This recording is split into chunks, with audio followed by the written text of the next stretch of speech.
He's not playing that way. And also, the same questions are about Jalen Hurts and whether or not he's worth the money that the Eagles have invested in him. Two potentially overrated quarterbacks and overpaid quarterbacks. That's why you're watching this. Better, but it was just a lot of what you've been doing, just faster and louder. You know what? I so think I'm being graded on silent. a different. I feel like I'm being graded on a different scale, and I think we lost Matt again. We did. On my Zoom. Breaking news. There's just a picture of Matt. Breaking news. Like Matt's internet has died.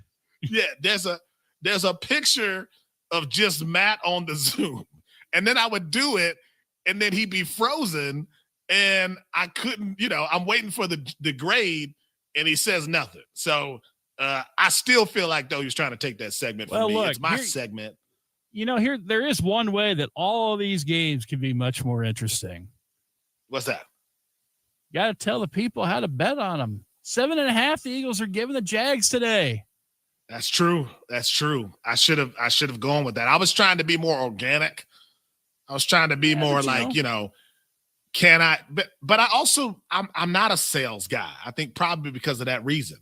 Like, I don't think I could have been a door-to-door salesman. Sales is tough. It's tough.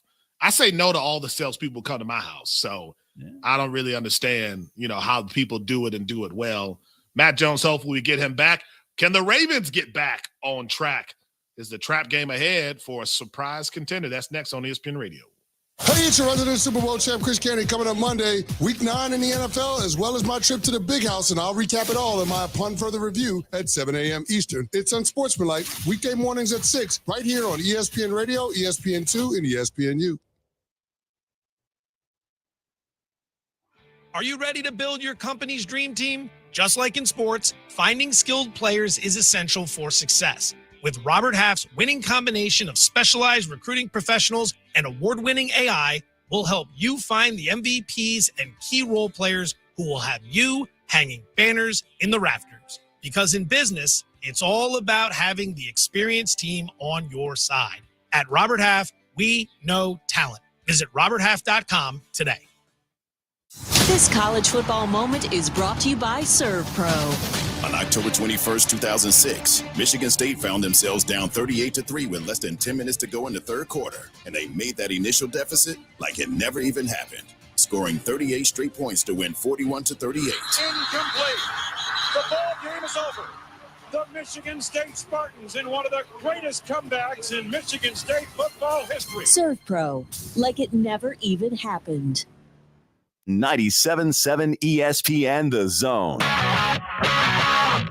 By now, you know about Eagle Masonry and Insulation, and maybe you know that Eagle also does landscaping and dirt work. But how about after paint work? Shower doors, shelving, and mirrors, all taken care of by Eagle, the same Eagle that takes care of all your masonry, insulation, and landscaping needs. Eagle brings the same level of expertise to all these disciplines, and they're ready to provide you with a free quote. The website is the same, insulatewitheagle.com, as is the phone number, 256-755-1556. Give them a call and see what Eagle can do for you. Eagle saves you time. Eagle saves you money. Hi, folks. Bobby White back again for Woody Anderson Ford, inviting you to come test drive any one of our over 100 F-150s. From rock-solid, dependable work trucks to our state-of-the-art Platinum Series, we've got an F-150 for you. Test drive one today, and you'll understand why the F-150 is the best-selling truck in America, going on 48 years in a row. Just as successful offenses and defenses are built on teamwork, Woody Anderson Ford is powered by our people. Our sales and service teams are well-trained to save you time and money. And because we want your business again and again, no one will work harder to earn it. Our mobile service teams come to your home or business for oil changes, brake work, tire rotations, and more. And the great thing is you don't pay extra for it. We come to you with mobile service at no extra charge. Proud to be local, family-owned, and at your service for over 62 years. Woody Anderson Ford, Alabama's F-150 Superstore. 1 in 3 adults in America have pre-diabetes, but most don't know it. To let people know it can be reversed before it becomes type 2 diabetes, professional basketball player Julius Randle is doing everything in reverse. I'm only dunking with reverse windmills. I drove the whole way to practice in reverse.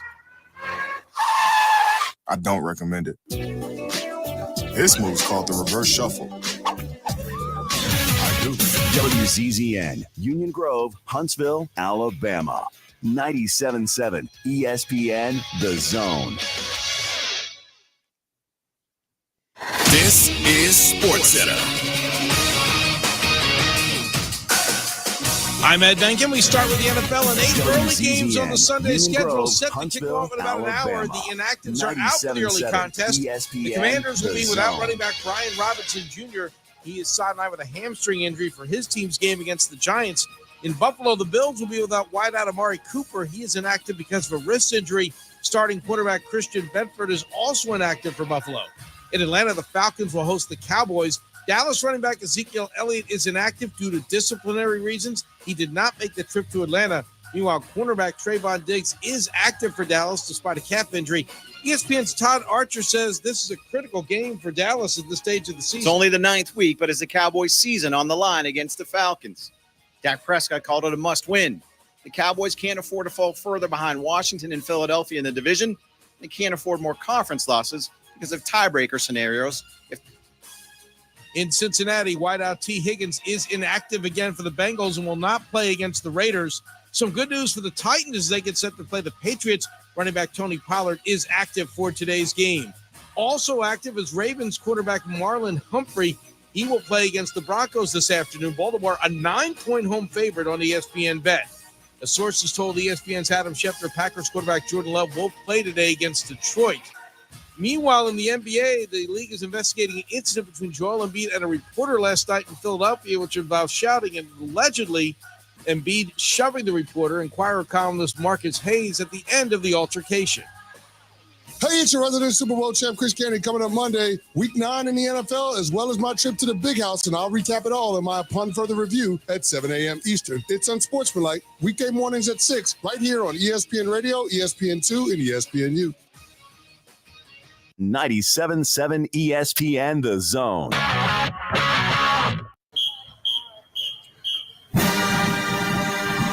It's time for the Bama Recap Show, presented by Lawlers Barbecue. Call into the Neighbors Wealth Management Hotline now, 256-576-4977.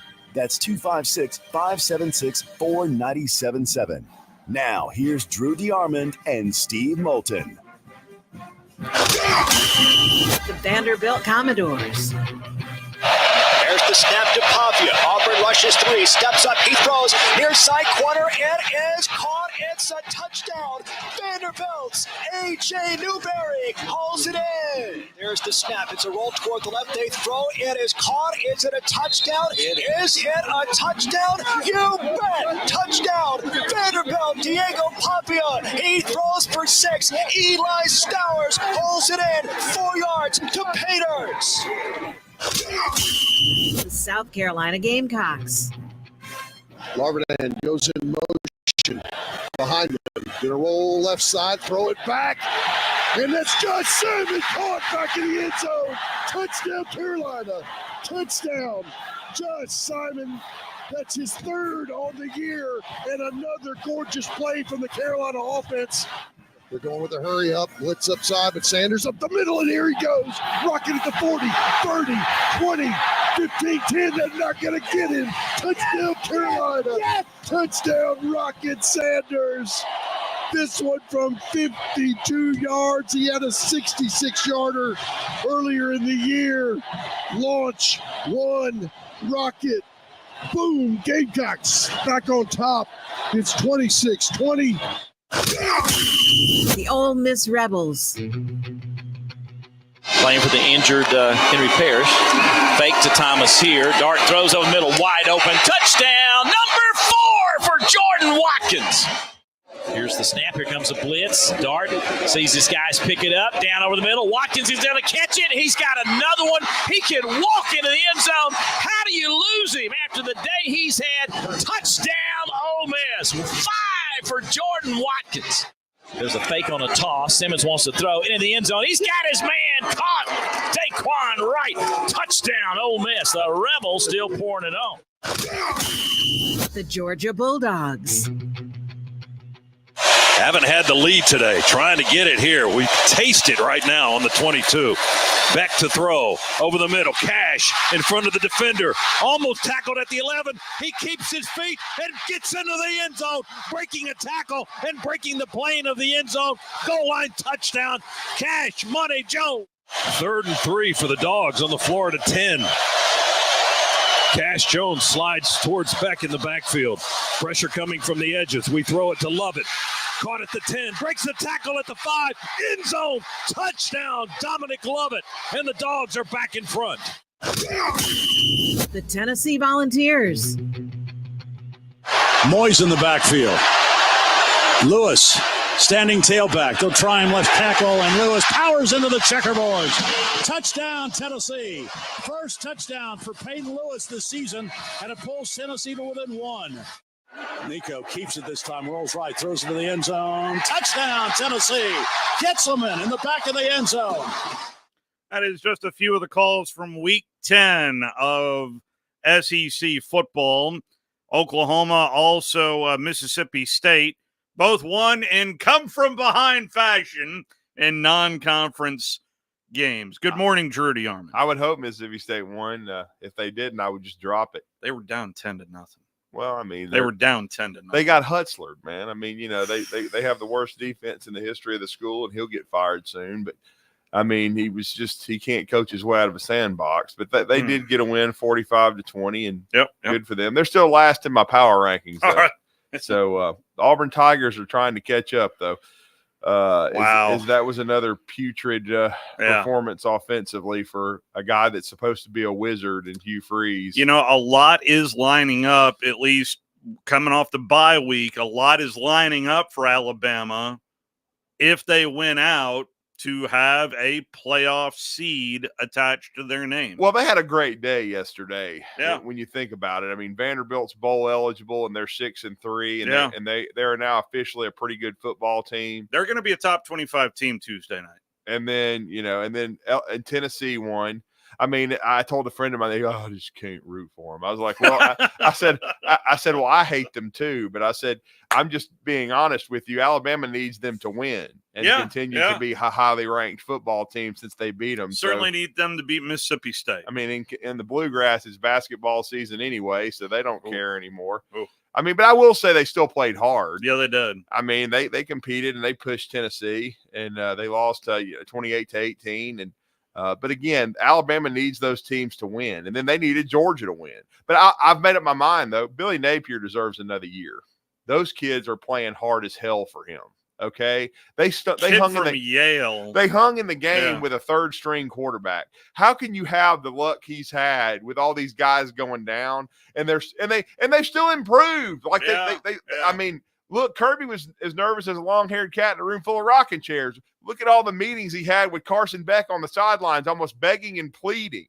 Okay, and Georgia's still really good. I've got them number 1 in my power rankings, but I don't think Billy Napier deserves to be fired. Even though the head-to-head, I think in the long run, Texas is going to be better than Georgia. Well, we'll see, but I think they're still soft and overrated. But, I mean, yet I've got them ranked 3rd in my power rankings. I mean, I'm not going to lie about that. Yeah. But I ended up being right about A&M, though. Look out for the trap game, bruh. And they got whacked. Come on now. That run right before halftime, I really thought, okay, all right, maybe A&M's for real. And then, hello, second half. I know. Cook, you heard that a lot. You know what I'm saying? Heard that a lot. And Rocket Sanders, he took some Slim Fast or something, and he looked like the old He does Rocket. look good. He does look good. And A&M came in and it looked like Lenora Sellers is on the same diet as well. I mean, they both look really good. Well, some of his decision-making makes you wonder what else he's on. But still, he's a young quarterback. And boy, they made a ton of big plays last night against A&M. They just big played them. Yeah. And I still think A&M's a really solid football team, but sometimes it's the other team's night. And to me, for 2 weeks, it had been lining up for that. that for South Carolina to beat them. I was just like, because after I saw South Carolina, sometimes you have to see a team with your own eyes to see how good they are. Yeah. I was like, this is a pretty good football So it's a quality win for Alabama. That's another reason why it was a good day, because you had South Carolina win a game. And so it's only helping Alabama's schedule strength going forward. I mean, because this is a crazy year. I'll stick by what I've said. Not sure there's an elite team in the SEC, but there's a lot of really good teams. And then we also saw Clemson come back to earth after beating a bunch of tomato cans. And Wisconsin lost yesterday as well to Iowa. Well, and that doesn't help Alabama. No, that does not. Help Scott Tyson. But how about Iowa scoring 42? There you go. They're starting to put up points. Just for you, Scott. No, but a lot did line up for Alabama. I'm expecting Alabama. And I did text Jerry Palm. He said, get back with me on Monday. He didn't know I host a show on Sundays. But I texted him late last night saying, top 10, ? And he said, yes. Yeah. I fully expect we might see Bama as high as 7 on that list come Tuesday night. Yeah, I wouldn't be surprised. I mean, now that how everything's worked out. And then, Penn State will drop as once again James Franklin comes up, just – puke in a big game. I mean, what's his best win at Penn State? I said this, and the guy was like, "Are you kidding me?" I said, "Ohio State in 2016, like 8 years ago." Wow, he's never been a long time. It has been. He gets paid a lot of money, and the Penn State people tend to like him. And Bill O'Brien, I think, got tired of the always being asked about Joe Paterno and things like that. That was a tough deal to walk in. And they had the NCAA sanctions, so he leaves. Yeah. But James Franklin is a Pennsylvania guy. He stayed there. He's leveraged it. He could have been a candidate at USC. I will say this, 5-6 years ago, I thought he might be an elite coach. Shortly after he beat Ohio State, I thought one of these years he's going to win a national championship. He's not. And look what he did at Vanderbilt. Yeah, but he's not. He's just he's a really good coach. He's not an elite coach because every time they're in a big game, they find a way to choke. I mean, 2 times inside the 5-yard line, they can't get it done. I mean, it's just not. It's just not. And they had some bad luck. That interception that should have been a touchdown. I mean, near the end of the first half. I mean, you got to catch that football. Yeah. If you're not a bunch of gaggers, you got to catch it. Yep. You know what I'm saying? But Penn State, they haven't won anything in a long time. And again, are they a college football playoff team? I still think they have a shot, but I also know that down the stretch, it may get a little dicey for them. So the final scores, we have yet to hit on Ole Miss and what they did to Arkansas. 63-31 was that final score, and that thing got out of hand in a hurry. But there was a big goal line stand right out of the gate in that game. That really did not matter too much.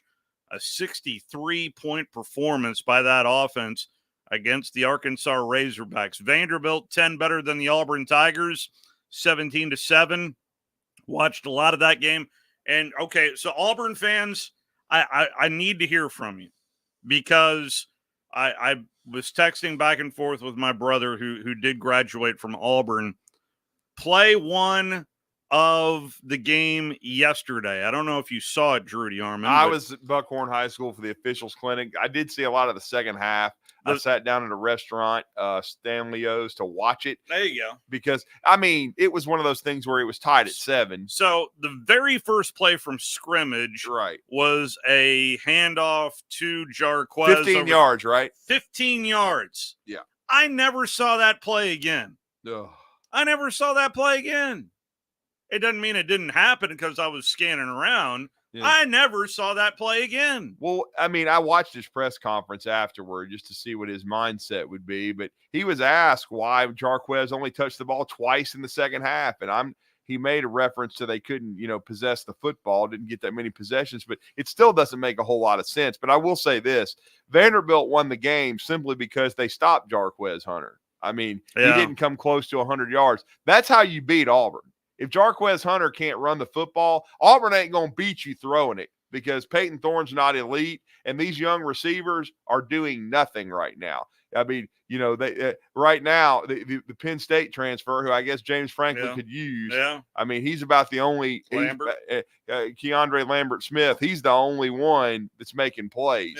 I mean, late in the game, they tried to go to to Coleman, and he came up snake eyes. Guy had him, wasn't really open. Guy had him well covered. Perry Thompson, I think, had one catch for 3 yards. I thought Cobb had a decent. Yeah, he did have one decent run. It was 27 yards. I've been waiting for him to break out. Well, honestly. Fairweather made some plays, Yeah. but I mean, it's just one of those things where these young guys they were counting on haven't been ready. Auburn was 2 of 13 on third downs. Yep, that's a disaster, man. And then Vandy did the Vandy in the fourth quarter. They kept the ball. 14 plays, like 76 yards, 8 minutes and 53 seconds. And then I texted a friend. I said, we've been there before. We've seen this the script. 14 plays, 78 yards, 8:53 off the clock. That's what I'm saying. You keep the ball for the majority of the fourth quarter. Now, I will say there was a penalty on a field goal. The penalty was brutal. It was properly called. But now, according to Hugh, he was. I have to be careful, is what he said. He would have to watch the tape. I thought it was properly called. It probably was. I mean, the guy dodges everything. Nothing is ever his fault. Okay, it's always, well, we've got to coach better. No, doofus brain, you've got to coach better. You're a one-trick pony that everybody's figured out, and you're getting your ass handed to you every week in every game. You've lost 5 out of 6 because you suck right now, okay? So you better make some adjustments, dude. 9-13 overall as the head coach right now. 1-6 in home games in the SEC at Auburn. I mean, that's pathetic. I did see it point out at a couple of times, Brandon Marcello most notably saying that Brian Harsin was 9-12 in his first 21 games. Now Hugh Freeze is 9-13 through his first 22 games. Yeah, I mean, it's just not good at all. I mean, I thought they would win that game yesterday. I picked Auburn in a close one. I was leaning Vandy just for reliability, just because I'm banking on teams that have shown me more consistency now rather than turning it over or flags. So I leaned Vanderbilt yesterday, but it's hard for me to pinpoint and say that this is why on pick 2 I went Texas A&M, South Carolina.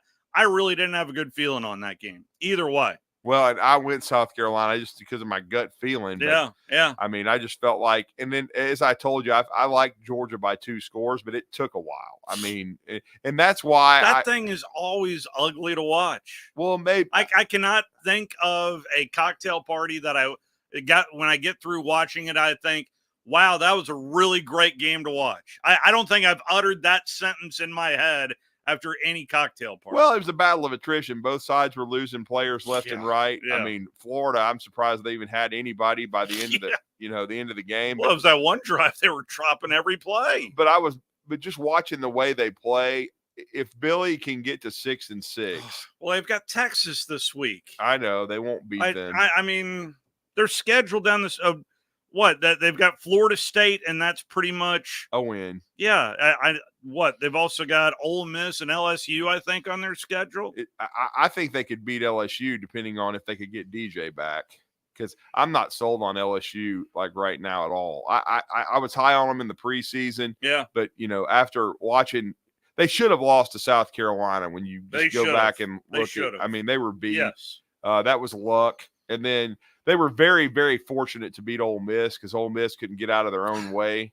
And then you look at USC, how putrid USC is. Yeah. They lose to Washington. They're 4-5, and they beat LSU.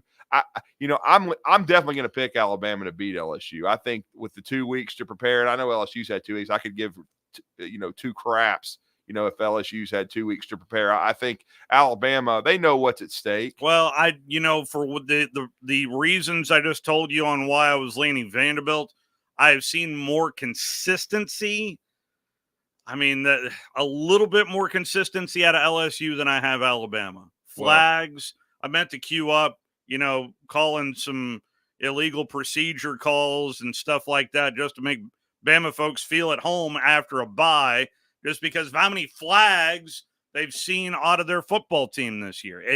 So I'm leaning a little bit more LSU just for the lack of flags, and it is a better defense, and Nussmeier's I disagree with that. I don't think LSU's defense is better than Alabama's right now. I think Alabama's it's at worst a wash. I mean, because LSU just got through getting shredded.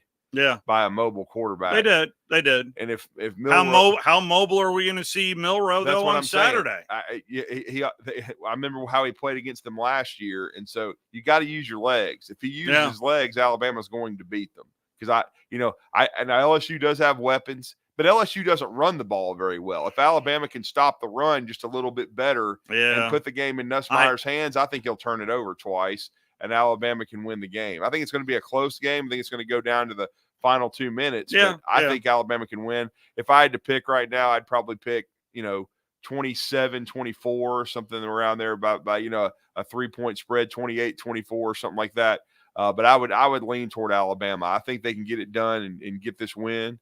I think and if they do, then it's the rest of your schedule sets up well. But again, they've got to win this one for it to matter. If you didn't hear or see the promotion game day heading towards Red Stick, not the Swamp, they're heading towards Red Stick coming up this weekend as College Game Day heading to LSU. Well, it's obvious that the voice guy is not a football fan because I'm sorry, if you read that script, then you immediately know, hey guys, we got to change this. These cats they're not football fans. Yeah, one is not the same. For those that have not heard the promo, I would like to believe Alabama DuBois heading to the Swamp. Hello. Got to get better here. DeBoer heading to Red Stick. DeBoer heading to Baton Rouge. DeBoer heading to Tiger Stadium. Not the Swamp. Not the Swamp. There's 3 different, analogies you can use that are all accurate. I mean, or you could just use a visual aid and let everybody know exactly where. Is that thing's still frozen, or is it? I just went to the store. Okay. Yeah, okay. no, I just went to the store. I wondered. So no, I did bring a prop, and yes, this is my breakfast. And no, it's not a breakfast corn dog. This is an actual corn dog. Hey, the other day Sonic had them for 50 cents. I went crazy. So we can now officially christen Corn Dog Week. But I will tell Brian Matthews I didn't use Uncle Keith's on it though. I used mustard, the old faithful there. Mustard's the only way to go. Yeah. Yes, I am eating. I've had Uncle Keith's on a lot of other stuff, including crystal chili cheese fries. Mercy. But yeah. Mercy. That's what I was saying the next morning. I bet, if not that night. Anyway, if you'd like to be a part of the program, you can certainly do so at 256-576. That's a good corn dog. Tennessee. Nice and crispy. Oh, yeah. Tennessee comes from behind to down the Kentucky Wildcats. What a year for Dylan Sampson. Yes, Dylan Sampson was the star of the show. There's Certainly no doubt was. about that. So that is a little bit of the action that took place. So I'll tell you what, while I'm digesting, let's go ahead and take our first time out. Your phone calls are certainly welcome. Just know that you'll be plugged right through. It's the Bama Recap Show. Wonder if Lawlers has corn dogs. Log on today, 977ESPN.com. Here in North Alabama, barbecue is a part of what makes our home so special, and great barbecue from Lawlers makes it just that much better. Since 1978, Lawlers has been serving up their delicious barbecued pork, ribs, chicken, ham, and turkey for generations of family get-togethers. Recognized as the best barbecue joint in Alabama for 2 years in a row, Lawlers is thrilled to share their award-winning barbecue for your next family meal or catered event. Order online or stop by any one of their 14 area locations. Lawlers Barbecue, cooked slow, served fast.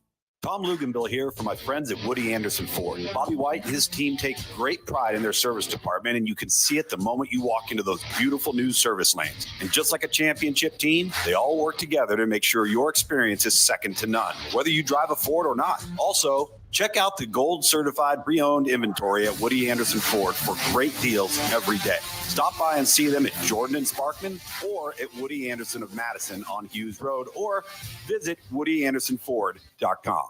Eagle Masonry and Installation. It's right there in the name. Eagle is your one-stop shop for block, stone, or brickwork, monument signs, and outdoor kitchens and fireplaces. Eagle also offers the finest craftsmanship and insulation, including fiberglass or spray foam insulation, and of course, insulation removal. Philip Love and his team have years of experience, bringing the region the best in masonry and insulation services. For more information and a quote, visit insulatewitheagle.com or call 256-755-1556. Eagle saves you time. Eagle saves you money. From opening night to Super Bowl 59 in New Orleans, don't miss a second of the NFL this season. Hi, this is Kurt Warner of Westwood One. Join our crew each week for the best in primetime NFL action. Monday night, Sunday night, and Thursday night football, plus marquee games on Thanksgiving, Black Friday, Christmas, and more. Westwood One is the exclusive radio home for every primetime and postseason game. It's right here. Right here on 97.7 ESPN, The Zone. The new Cheeseburger Bobby's on Carl T. Jones Drive in South Huntsville is focused on serving great food prepared with the absolute freshest ingredients, featuring classic hamburgers and cheeseburgers with lots of specialty options, chicken and hot dogs, even turkey burgers and veggie burgers, along with fresh cut fries, onion rings, or coleslaw. Always fresh, never frozen, except for the frozen custard. See all the delicious options at Cheeseburger Bobby's for yourself. Check out the menu and more at cheeseburgerbobbies.com. Carrabba's Italian Grill is the best place to enjoy authentic Italian cuisine, passed down from our founders' family recipes. Featuring a wood-burning grill, you can enjoy Carrabba's signature dishes, including chicken brine, wood-fire grilled steak and chops, and classic Italian pasta dishes. Have a special event? Elevate your catering with Carrabba's Catering, the perfect way to enjoy large party portions of your favorite hand-prepared dishes for any event. Carrabba's Italian Grill at Parkway Place, Huntsville.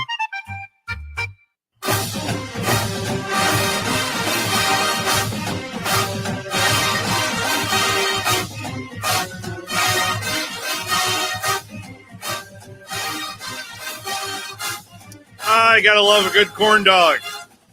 It is Alabama LSU week. Pregame will start, incidentally, at 3:30. By the way, we have got a lot going on. I need to update our calendar as it is playoff time in high school football. We'll have plenty of first-round coverage coming up for you Friday night, be it on Talk Radio WZZN or right here on 97.7 ESPN The Zone. I can go ahead and tell you that the Buckhorn-Oxford game will be right here on Talk Radio. Excuse me, on Talk Radio. That Talk Radio is right over there. We're 97.7 ESPN The Zone right here. That is where Buckhorn and Oxford will be. Over on Talk Radio, it'll be Madison Academy at Hoax Bluff.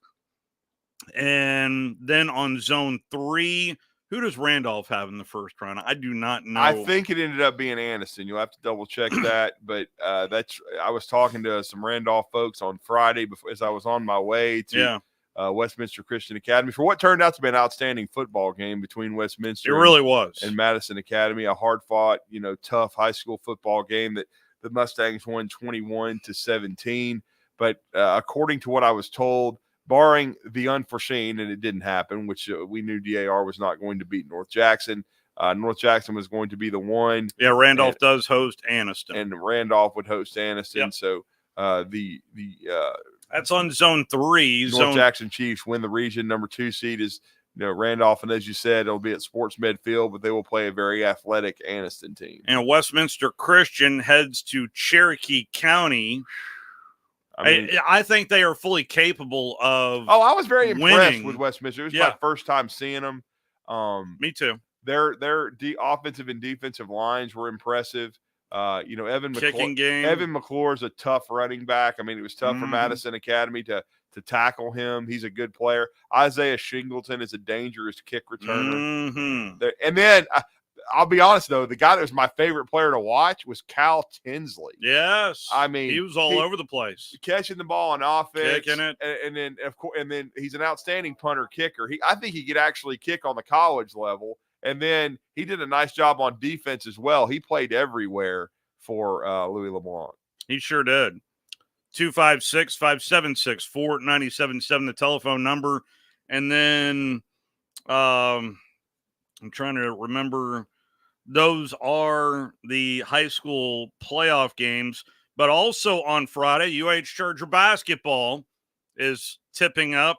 I'll be at Montevallo for a 1 o'clock tip-off against Nova. That game can be heard over on Talk Radio, WZZN. Steven, I'll tell you, too, we're on the Bama recap. There's going to be Alabama basketball Friday night. So there's no Bama recap tomorrow.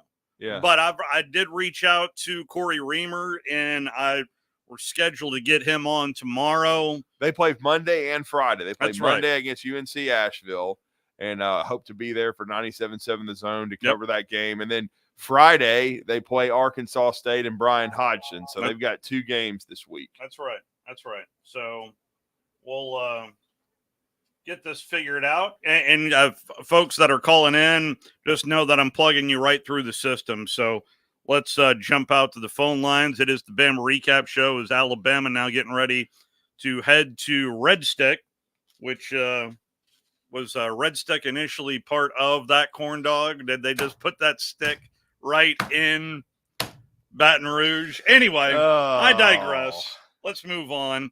Good morning. You're on the Bama Recap Show presented by Lawlers BBQ. How are you? Was that a slim fast corn dog?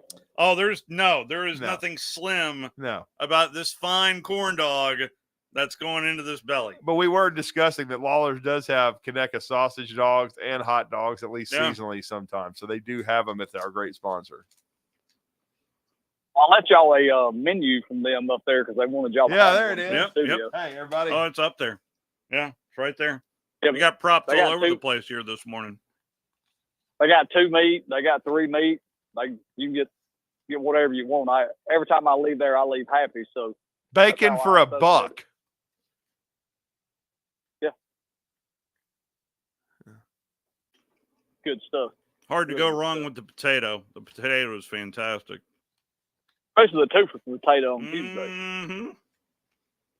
So. See, Brandon doesn't even have a Lawlers in his town, and he knows it by the back of his hand because he loves it. Well, and so many people know about it, too, because that zone deal vanished and very quickly earlier this week. There's no I guess question late about last that. week. Well, the way it gets talked about, I'm surprised that people aren't trying to buy them in the store. But at some point, I figured that would come. So great food. Love it every time I come over there. It's fantastic. Go ahead. I watched the Texas A&M game yesterday. The punter bounces the ball off the ground and kicks it, and it goes out of bounds. And I believe that was the kickoff, and they threw a flag on it.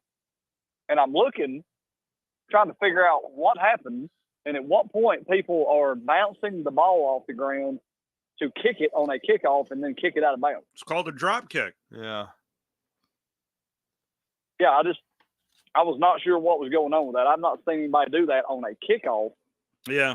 I don't think ever. So I was just making sure something didn't go bad. I remember Flutie did it at the end of his career for an extra point with Buffalo. Yeah. I remember that on the field goal. I knew you could do it, but on the kickoff, I couldn't figure out what was going on. They said he was trying to directionally kick it, and I said, "Okay." No, I don't remember seeing that. Yeah, I mean, and I'll just say Shane Beamer's reaction, he didn't know what really was going on either, I don't think. Hey, He you would wasn't think happy. Mr. Special Teams would know. Yeah, I don't think he was too happy with the execution of that drop kick. They didn't try that again. Oh, yeah. No, he did not look happy at all. He looked about as happy as my wife when I came home with another TV yesterday. So. Oh, did you get the 98-inch? No, I went to a estate sale yesterday. Oh. And I went to an estate sale yesterday and walked up, and this guy had a 55, and he wanted $30 for it. And I asked him what was wrong with it. And he said, it won't come on because I don't have the remote. Yeah. And I said, so you'll take $30 for it if I want it? He said, yeah. So I plugged it in the wall and pressed the button on the front of it, and it came on. I said, well, sir, you just made $30. Well, then all you got to do is go get a universal remote, though, right? Or one from a cable company. Yeah, Comcast had that fixed in a second as soon as we got home. So there you go. There you go. That's less than gas with this president. Way less. All right, let's. Well, and James Franklin, I thought they were competitive yesterday, but his players made some mistakes. I thought that was a little petty, that taunting penalty. I thought it was a little petty. They turned the ball instead of stopping them right there. They score, and I thought his team played mostly okay.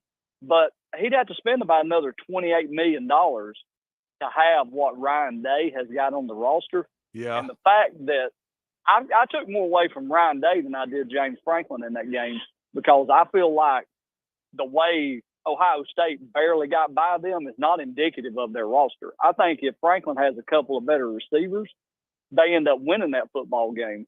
But everybody's looking down on Franklin, but I'm looking down on Ryan Day, and I'm thinking, okay, you're scraping by teams that you should be beating pretty soundly. I mean, his offensive line was better yesterday, but overall, I am not impressed with that Ohio State team at all. I think Georgia would run them off the field.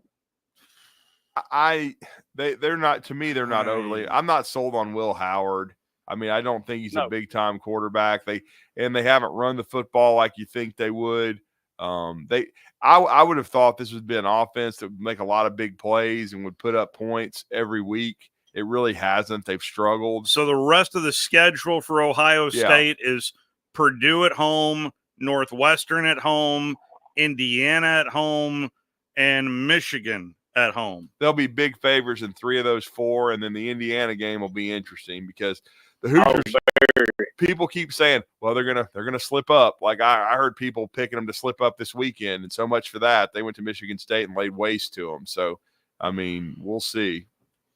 I think I know what I'm going to do next year. I think I'm going to sponsor the second hour of this show next year. Oh, second hour.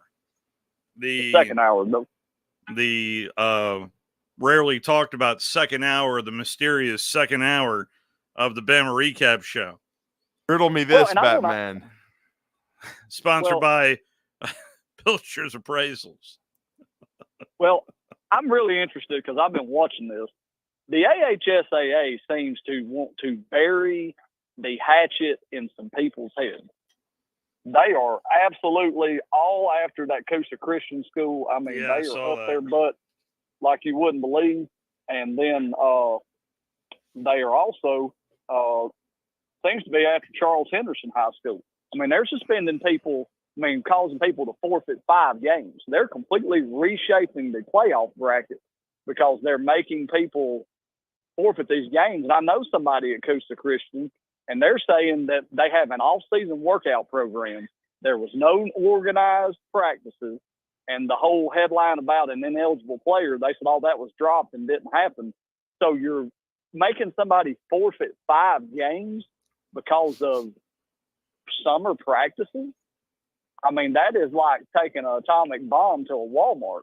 At least it seems that way to me. It seems very excessive because you just knocked 2 teams that were for sure in the playoffs completely out of the playoffs. I would like to believe that the AHSA did their full homework. I really hope so, because a lot of kids put a lot of time and energy for this time of year in particular. And I would sincerely like to believe that they did their homework and they're just not ripping the Band-Aid off of this on a whim. God, forfeiting half a season? I know. That's harsh. Yeah.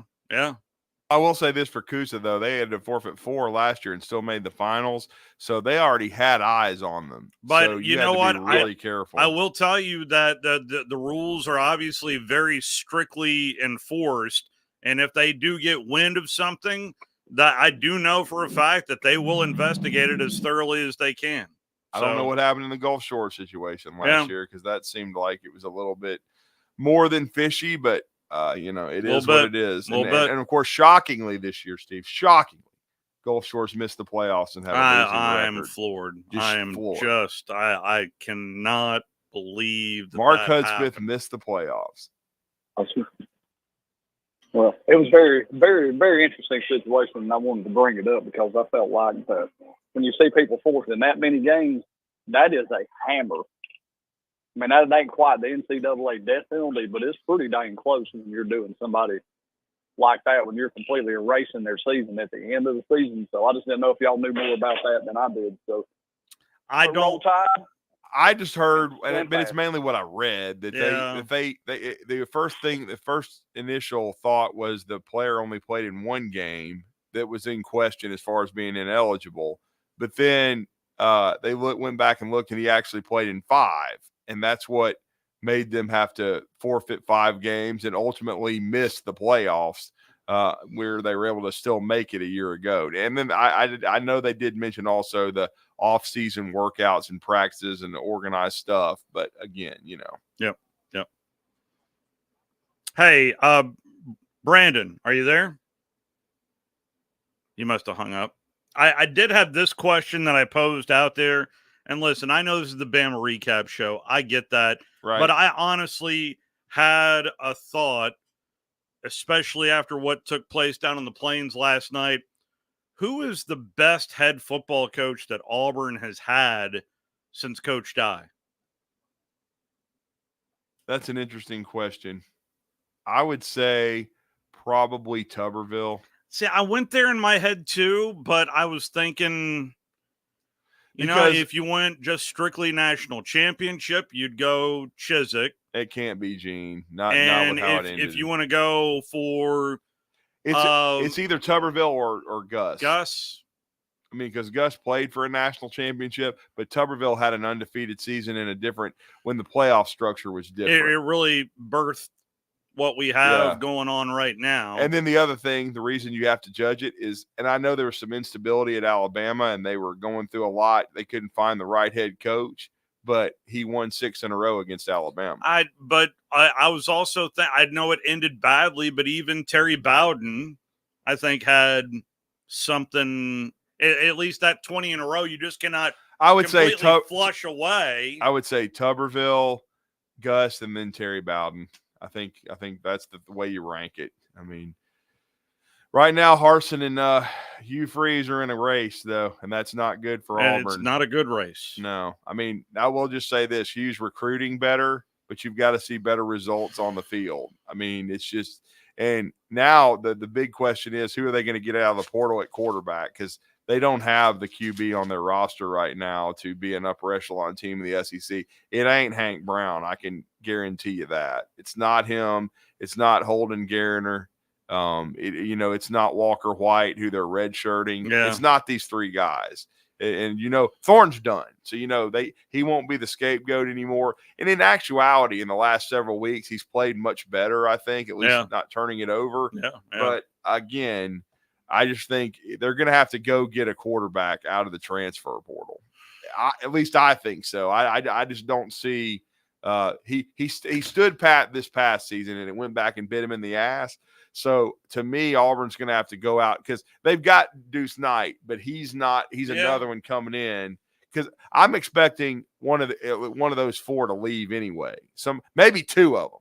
I mean, Hank may leave too. You may see 2 of those quarterbacks. I wouldn't be surprised because Garner was not recruited by Hugh Freeze. So I wouldn't be surprised if 2 of those 4 quarterbacks, Deuce Knight will not be. He was recruited by Hugh. Mm-hmm. So was Walker White. Yep. So to me, I wouldn't be surprised if Garner and Hank Brown, because Hank, I mean, they gave him an audition and he didn't keep the job. So if you're bringing in somebody ahead of him again, your future doesn't look great at Auburn. So I wouldn't be surprised if he bailed out. Gosh, it feels like a mess down there, but it really takes 1 or 2 guys to turn around. Diego Pavia, everybody. He, I don't know if you saw, I created a new state seal for the state of Alabama. I did immediately as soon as the clock hit 0. I did post that Diego Pavia owns the state of Alabama.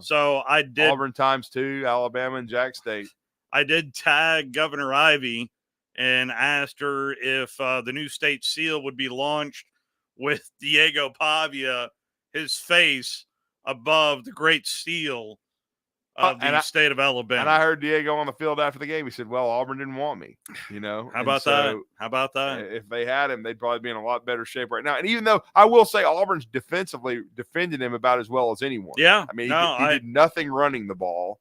And then he struggled completing passes. But when he had to, he did throw 2 touchdowns, which ended up being the difference in the ball game because Vandy scored 2 touchdowns and Auburn only scored 1. Auburn's kicking game, this is the first time I can say this because they've been kicker university. No, not now. It's atrocious. I mean, Towns Magoo is struggling big time. I mean, he cannot make kicks. Yeah. I mean, as soon as he missed the second one, Well, I kind of cringed on the first man. one as well. Yeah. But when he rolled him out there for the second time, I get it. You're down by 10. I understand that. But in the back of your mind, you have to be thinking, don't you have a better shot at making the fourth down than attempting this long field goal? Anyway, but you could feel that 14-play drive, 78 yards coming from Vanderbilt in a big, big way. Back out to the phone lines we go. It's the Bama Recap Show presented by Lawlers BBQ. Good morning. Who's this? Crimson Carl. Good morning, Crimson. Hey, Carl. How are you? Hey, I'm doing great. Hey, I was, kind of wondering about the pick two, but I noticed that all the pickers on ESPN yesterday took Texas A&M, except for the guest picker, which I forget the guy's name, but right, yeah, that was key, yeah. So, I just thought, South Carolina just took it over in the second half and just really made Texas A&M not look that well. No question. I mean, they were balanced, and again, Lenora Sellers didn't complete a lot of passes from the standpoint he didn't have a super efficient day, but he made some big plays and he avoided the turnover bugaboo. One where it was a near turnover near the end of the first half, but it was called back, and so they were very fortunate there. But again, he protected the football and made some big plays when he had to. And then the running game, they just absolutely ran the football on A&M much better than anybody anticipated. And they're a good football team. I mean, I saw them with 286 yards on the ground. Yeah, I mean, they dominated the game on the ground, and they won going away 44-20. And I think they're a bowl team. And I'll be honest with you, I think they're going to beat Clemson. Well, I tell you, it was always to the right. I mean, why didn't somebody adjust? I mean, because every play was to the right. Good question. I don't know that answer. I don't. But I did see a little bit of the post-game press conference there from Coach Elko, and it was just nothing but compliments to South Carolina. And much like LSU has struggled with it, A&M got their own dose of a mobile quarterback. Yeah. And they struggled mightily with Lenora Sellers' mobility. And South Carolina's defense is they didn't get the sacks until the end. They got one sack late, but total of 3 sacks in the game. All of them came late. Yeah, they came late in the game because for 3/4 of the game, neither team had a sack. That's right. But Dylan Stewart kept telling his teammates, they can't block us. We're going to get home. And late in the game, they got home. And Marcel Reed is a really good athlete, but they totally shut him down. It was a really good plan, and I got to give Shane Beamer credit. I thought coming into the season he might be in a little trouble, but I don't think he is. No, he's not. He's not in trouble at all. Well, I'll tell you this. Next Saturday night is our season as far as Crimson Tide. So, it really is. I mean, I hope we come in there with a vengeance and do the thing. Yes, sir, Carl. Thank you. Appreciate the phone call. Thank you. But I mean, with all that being said, this first-year head coach and the amount of changeover on this roster through everything, to be in this position on November the 3rd, this has to feel like a successful season right now, in my opinion, for head coach Kalen DeBoer. Yeah, I mean, to me, especially if he beats LSU, I've said it. Well, it would be even if there's an L on Saturday and then he wins out, I would think that would be a successful season. Well, still, I think the opportunity is there to make the playoff, and that's all you can ask for after losing a couple of games, man. Yeah. Because you have the best win in the country. You beat the Dogs, and then who's one of the top 2 teams in the country. And this win would be even more significant because you'd be knocking LSU out of the playoff. True. And then you would be staying alive, and it would be a road win, no question about it. So he hasn't had an SEC road win yet, and you need to get that done. I mean, he'll have another opportunity at Oklahoma, and Oklahoma beat Maine, but who cares? If you can't get it done at Oklahoma, then there's a problem. That would be a problem. Now, here's another trap game coming up. It's the Drew D trap game. Vanderbilt hosting South Carolina. Gamecocks better be ready. I'm just telling you. I mean, they're hard to play against. That game. Wow. Man, just think if they had beat Georgia State, man. You make one play on defense, and you're right there in the playoff race, man. Yeah. You're right there. They probably would have been in the top 15. I know you were probably saying it while I was saying it yesterday where the Vandy folks were saying, well, we haven't ruled out a playoff at Georgia State. Yeah, you lost to Georgia State, who's not very good. Georgia State. If you'd have beat them, you're right there, man. I mean, and then I still think I would love to see Vanderbilt in the playoff, but that's just not going to happen. But I will say this: if they get to 8 wins, Clark Lee is Coach of the Year. I mean, even over Elko, you have to give Clark Lee Coach of the Year. I mean, how could he not get Coach of the Year just right now? Yeah, I mean, I'm trying to think of. Well, Mike Elko, Elko maybe, but then Elko and Shane Beamer are sitting right there. But Elko got whacked last night. And don't sleep on Heupel either. I mean, that's okay. A little bit of a turnaround, especially after. Yeah, we'll see how they do against your boy in 2 weeks. They got Mississippi State this week. The full rundown looks like this for Week 11. Florida is at Texas. That's your 11 a.m. kick Central on ABC. Wait a second. They're listing all of these on ABC. I imagine they're going to put There's a triple header, Steve. Okay. Oh, I see. 2:30 kick time of Georgia at Ole Miss. That's going to be a heck of a matchup right now in Oxford. I mean, I will say this. I think Kirby will have them ready because they're going to be a lot of people picking Ole Miss just because they scored 63. And we haven't really mentioned it. Sam Pittman's team cannot play at home. I mean, I watched Trey Biddy, who I respect implicitly with his walk and talk. And as he said, this cannot happen. You cannot be losing at home. You're going to lose your fan base when you lay turds like that. And you're just basically out of the game by the second quarter. I mean, I thought it would at least be a competitive game. I was stunned that it ended up being that kind of beatdown. And then for whatever reason, I guess Lane doesn't like Sam because he was running it up. I mean, he was running 3 and 4 verts and trying to. I mean, you already won the game impressively, but that's why I hate Lane Kiffin. Yep, going on the record, I hate him. He's a piece of trash. I've never liked the guy. Don't give a damn if he hears this and tweets at me. He's a puke. And he's overrated as a coach, too. He's good, not great. And they'll never win a championship at Ole Miss. I guarantee it. Because when it matters, he'll choke. And hopefully it'll happen again in Oxford. Because I'm not a Lane Kiffin guy. It's not about Ole Miss. I love the Manning family. Yeah, I respect Ole Miss. I don't like Lane Kiffin, okay? We had another media member get mad at me, won't speak to me because I ripped Dirtneck. I didn't hate Texas A&M. Yeah. It's not Texas A&M. Yeah. I can't stand your coach. Okay, so understand that. Just like all you guys didn't like Nick Saban because he whipped your ass for years and years and years. I don't like Lane Kiffin. I don't think he's legit. I wouldn't want him near Tuscaloosa as head coach. Let Florida have him, but they're making a big mistake because it should be one of two people, Elijah Drinkwitz or John Summerall at Tulane University, if you make a change. But I think Billy Napier deserves another year myself to try to have a healthy roster with a young quarterback who's really good and continue to, put some receivers around him and see what happens. Because I think this Florida team, the one-loss record doesn't really reflect it, but I think they've improved as much as any team since the first part of the season when they looked so horrendous against the Miami Hurricanes and then Texas A&M. Yeah. Well, Ole Miss plays host to the Georgia Bulldogs. That's at 2:30 on ABC. South Carolina's at Vanderbilt. That's on the SEC Network at 3:15 Saturday afternoon. Then the night kicks at 6 o'clock on ESPN.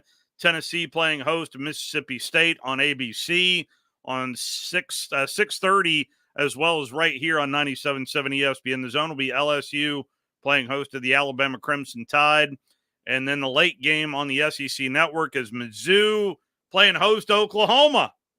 That's a dangerous one for Oklahoma with Mizzou having 2 weeks to prepare, and we'll see if they have Brady Cook back because if they do, Oklahoma could struggle in that game because, I mean, again, I don't take anything away from the main game because that's a game you should win and should win handily. But I will say this, I'll give the worst F of the college football season because I had to watch it just to see the reaction. But Florida State, oh my! I didn't watch Lord. it. I didn't watch it. I didn't watch the game, but I had to watch Ira and the War Chant guys kind of recap it. 35-11, they lose to North Carolina. How do you get to 11? Oh, and it was really 35-3. I think they scored a touchdown late or whatever. Went but for 2 or something. Yeah, it was bad. I mean, it's the dreaded. It looks like they gave up, and that Mac Brown ran the ball up the middle the entire fourth quarter. I mean, it was bad. They look like they're going 2-10, Steve. 2-10 if they beat Charleston Southern, and there was even people asking if they would. So it's just really, really bad. And if they didn't is this like mid-70s Florida State? Yes, I mean, they were repping 1975, which is I think before Bobby Bowden got there. Yeah, I mean, it was horrendous back when they were the girls' college. Yeah, and then basically they said it was quoted by warchant.com that if they were in the SEC, he would be fired. But they owe him too much money, and they're probably just going to let him blow it all up at the end of the season. But how do you recruit, though? Like, the recruiting class right now is ranked 90th. They're losing kids left and right. Wow. And, I mean, you're just not – and he has done good in the portal in the past, but this year's portal group blew up. Is there any is anything – because I'm hearing quietly from at least from a couple of people – that the recruiting numbers may go up this cycle and not the next cycle. Are you talking about the roster number to go up to 105? Yeah, I mean they're anticipating that there's going to be some walk-ons that will no longer be around. Shouldn't we know this answer before the December signing date? I doubt it. I think it won't happen until January. I keep hearing January, but I just so you're going to have to continue just to operate in a kind of a vacuum. It does make it interesting because you have to talk about the numbers and things of that nature and where you are, but it does look like the scholarship numbers are going to go up. Now, I think they're going to set a roster limit about what you can have, and that's what coaches are concerned about. You've heard Kirby talk about it every week. You've even asked him about it, about depth. Mm-hmm.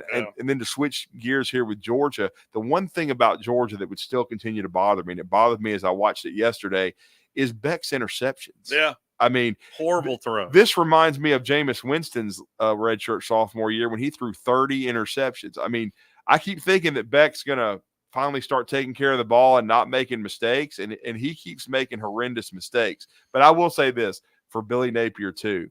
The only way to me, or the easiest way, the schedule's brutal. Yeah. But if he can find a way to get a win before Florida State and be playing for a bowl game to go to 6-6 and get to a bowl. Who would you pick on that list? Well, Ole Miss, LSU. Where is the LSU game in the Swamp? Because if it is, I think they've got a shot.